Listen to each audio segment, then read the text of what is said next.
people. It's good, I get to talk to fellow hardware folks. Normally I talk to high school kids, so it's really good to sort of like talk about some chips that I'm using. You might not even know what they are. So before I get into the neurotechnologies we're using, I'm going to start first by explaining a little bit about the brain to fellow engineers. The brain is made out of 100 billion cells, and these cells are called neurons. And these neurons are a specialized cell that have a little arm that reaches out to other cells.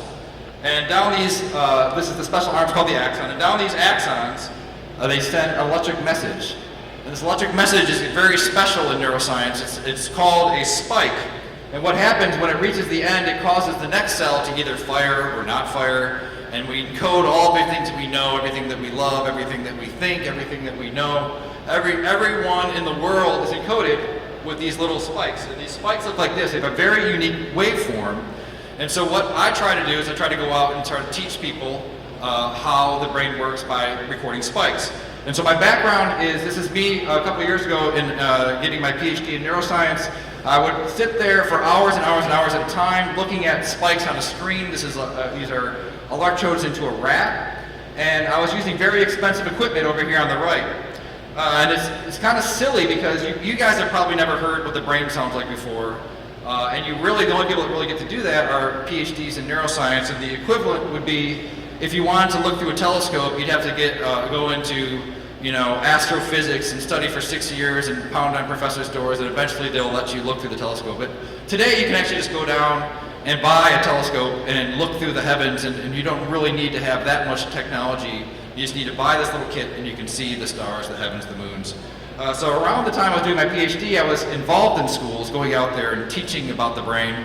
And I wanted to do what I was doing in the lab with this high-tech equipment and sort of bring it into the schools. And so at the time, my then lab mate, Tim Marzullo, and I came up with a self-imposed engineering challenge, which was, can we record a spike for less than $100? And so we set about this for one summer. And these were the prototypes that we came up with after about 6 or 7 months of work. We had things that could hold electrodes in place, and that's the Tim over here on the right. And we had the rudimentary form of a circuit that could actually do the same thing that our $40,000 equipment in the lab could do, but it was costing a lot less than that. We actually hit our price. I think our final bill of materials was around $30 for this first prototype. And so when we showed it off, we kind of just did it to show people like, hey, how cool this is. And people kept asking us, when can we buy one? I want to buy one. I want to bring it back. I want to do outreach. I want to show my kids what I do. And so you give this enough time, so we decided we're going to form a company. And so that's how we started Backyard Brains. We're an open software, open hardware company, open education, open book, open finance, open everything. And so we started this company with the goal of producing a kit that you can take home for less than $100. And so this is our prototype on the far left. I have a pointer here. That was our original prototype, and we moved out here to today. We have what's called the Spiker Box, and the Spiker Box allows us to record the brain of insects, and the brains of insects are very, very similar to the brains of humans. And so by learning about insects, we can actually learn a little bit about our brains. And so I'm going to do an experiment right now to show you how it works instead of just telling you, and I'm going to use a cockroach. So the first thing we're going to do, we're going to anesthetize the cockroach, all right, and then I'm going to remove his leg, and then we're going to place electrodes in here. Remember I said that the neurons communicate with electricity. It's about 1 millivolt of electricity, and it's enough that we can amplify it and sort of send it in through a speaker and you actually hear it. You can actually plug it in. We wrote an app for your iPad so you can actually see it as well. So that's what we're going to do. I'm going to switch over to the camera so you can see the live demo.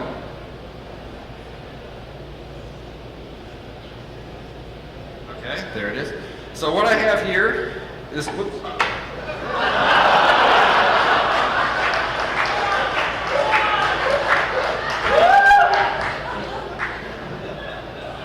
I love live demos. Okay, so what I have here is a cockroach. As you can see, he's very much alive.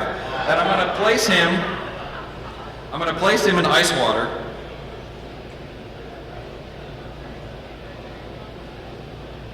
So what's going to happen when he's in ice water, his neurons are going to start to slow down, because as things get colder, things start to move slower.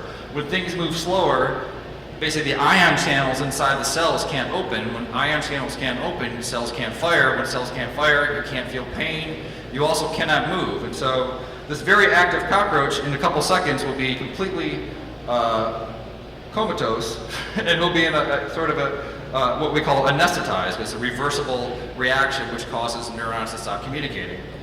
So we do this because for the same reason you would get this done to you if you were going in to get a surgery. You don't want to be awake when someone's cutting into you.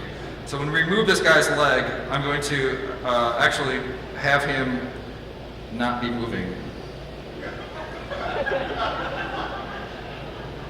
Okay, so we're slowly going down. All right, so what are the neurons that we're going to be recording from? These are within our hand, all around our body. We have these sensory cells. These sensory cells project to your spinal cord, which then go to your brain. And then when someone taps you on the shoulder, you feel that because you have a little pressure sensor cell inside your skin that's sending that message to the brain. And so with this cockroach, we're actually going to be recording from those neurons and listening into that conversation that's happening. All right, so he seems to be anesthetized. So if you bear with me, I'm going to remove one of his legs, and then I'm going to place it into our invention. Okay?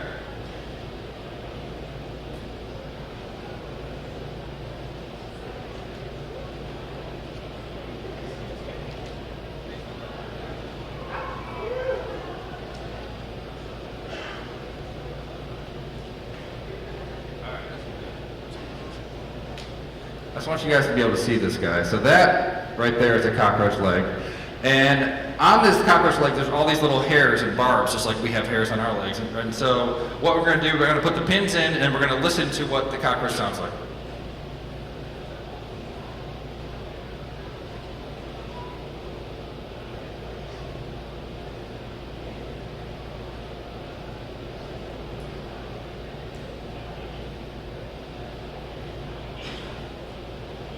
Okay. Of course. So the other thing you have to, this is sort of, when we do this in high school, this is what's called a learning moment. And so what's happening, I'm picking up interference. And so we have a Faraday cage, which allows us to put a shield around here, which grounds the device. And so we won't be picking up what sounds like to be Mexican radio.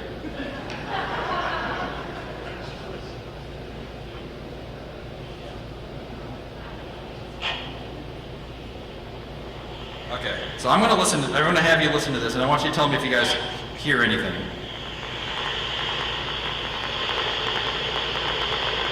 All right, to me, I'm an electrophysiologist. This sounds like the most beautiful sound in the world. This is what your brain sounds like right now. And so what we can do an experiment. I said earlier that these are cells that are touch responsive. And so if I touch the leg, we should be able to see if we get a response.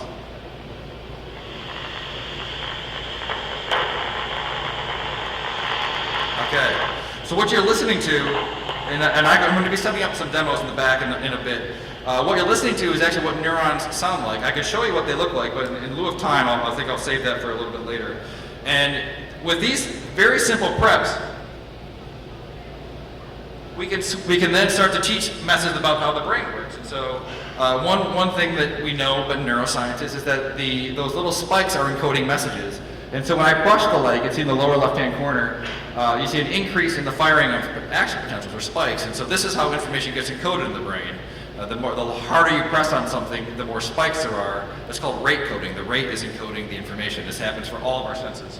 And so it's because it's battery operated, we can bring it around. This is the person seeing a spike for the very first time. And so you can see that it's a spontaneous photo. He's really getting to understand how the brain works. We can bring it around. We've showed 16,000 people around the world what a spike sounds like, how the brain works. And it's battery powered. You can bring it anywhere. This is us bringing it on a Delta airline plane a couple of years ago.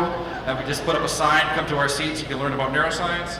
But it's not just a spike coding. We're open education. We have a wiki page where people upload experiments. You can sort of develop your own ideas based on our platform. There's another experiment, neuropharmacology. You can take a cigarette, get the nicotine out. Nicotine binds to acetylcholine, and you can do neuropharmacological experiments. This is a remote-controlled cockroach. The world's first commercially available cyborg came out of Ann Arbor, Michigan last year, and I'll show you how it works. We took a hex bug, we hacked it, and place our circuit board on top, which turns normally the DC motors into the action potential of the spikes that the brain is looking to receive. So you rear it as a backpack, and what happens is you take the output of those spikes and you feed it into the antenna lobe of the cockroach. And so when the cockroach is walking, he's going to feel these sort of spikes going in there as electrical impulses, which will trigger a response that's innate to the cockroach. And you can see what happens when I press play.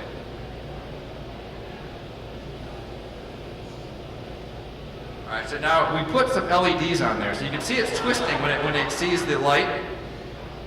And you notice it's going in the contralateral direction, the opposite direction, because it thinks it's running into something even though there's nothing there. And so people always say, oh man, this is really cool, but actually the cockroach adapts within about 5 minutes. It just doesn't care anymore, it just kind of moves on. And then that's actually a backpack that we can take off and we put it back into its home cage and he just does whatever cockroaches do. All right, so now we're working with some students in Santiago de Chile, and we're converting it so now we have Bluetooth control. We pair it with your iPhone 4, and then you can actually control your cockroach. Some new projects we're working on are optogenetics. This is using opsins in the brain to control with light. So we're working with more students, and we have our own version, a DIY version of the optogenetics kit. This is data that shows that it works. We can stack them up. You can get multiple channels. You can actually see this is earthworm with 2 spikes in 2 different locations, 2 pins in 2 different locations. You actually watch as that axon fires a spike and passes it all the way down.